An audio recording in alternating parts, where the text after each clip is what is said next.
There's kind of like a logical disconnect between the stories, the competing stories that your team is using to attack President Trump. On the one hand, you're saying that the countries are really angry and they're going to have to retaliate. On the other hand, you're saying that consumers are going to bear the costs and it's going to drive inflation up. But if U.S. consumers are bearing the costs, there's no reason for the countries to be angry.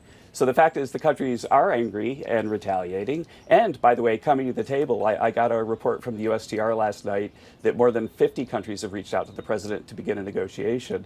But they're doing that because they understand that they bear a lot of the tariff. And so I don't think that you're going to see a big effect on the consumer in the U.S. because I do think that the reason why we have a persistent long-run trade deficit is these people have very inelastic supply. Well, there might be some increase in prices, but the fact is that if there were going to be a heavy burden on the U.S. consumer, then this trade deficit that for 30 years we've seen really since China entered the WTO would be something that would have gone down. It would have gone down over time. It would have responded to the prices. The bottom line is that China entered the WTO in 2000.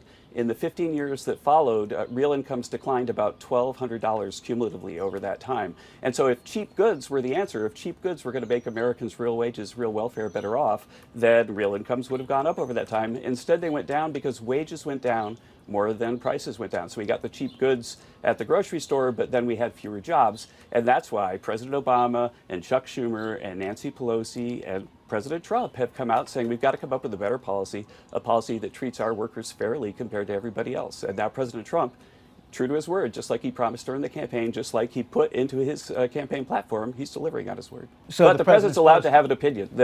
Absolutely, the president's allowed to have an opinion. But there's not going to be any political coercion over the Fed, for sure. So you said the president's allowed to have an opinion. Is that his opinion or not? He's not trying to take the market. He's trying to deliver for American workers. And I mean, what would you have him do? Again, real wages down 15 years in a row under the previous policy, and that's why Americans voted for him. They brought him in to turn the economy around for the American worker, and that's what he's focused on. It is not a strategy for the markets to crash. It's a strategy to create a golden age in America for the American worker. That's his strategy. The data, we just got the data for last month and the month before, both times manufacturing employment went up and auto employment went up. And again, we're looking at about 10,000 auto jobs, George. That's more than we got all of last year with Joe Biden. This week, they're starting to ramp up in anticipation of that. I would expect that the jobs numbers, and I'll come back and talk to you about it when they come out, are going to go up by even more now that the tariffs are in place. Just saw that the Senate has agreed to budget rules that the House is negotiating with them now that is going to give the biggest tax cut in history in order to make space for these policies and to not have the runaway deficits that gave us all the inflation in the Biden administration. Then we've got an all-of-the-above approach where we're reducing taxes, reducing spending, reducing regulation, and imposing a baseline tariff around the world and hitting the harder actors, the tougher actors harder. That's what President Trump campaigned on. It's a sound policy. It's why people voted him into office, and it's what we're doing right now. We're delivering out the promises. A tariff is a form of tax. It's a way that you collect revenue when you import products, yes. And again, if you thought consumers are going to pay that tax, then you should be puzzled about why it is that countries are upset about it.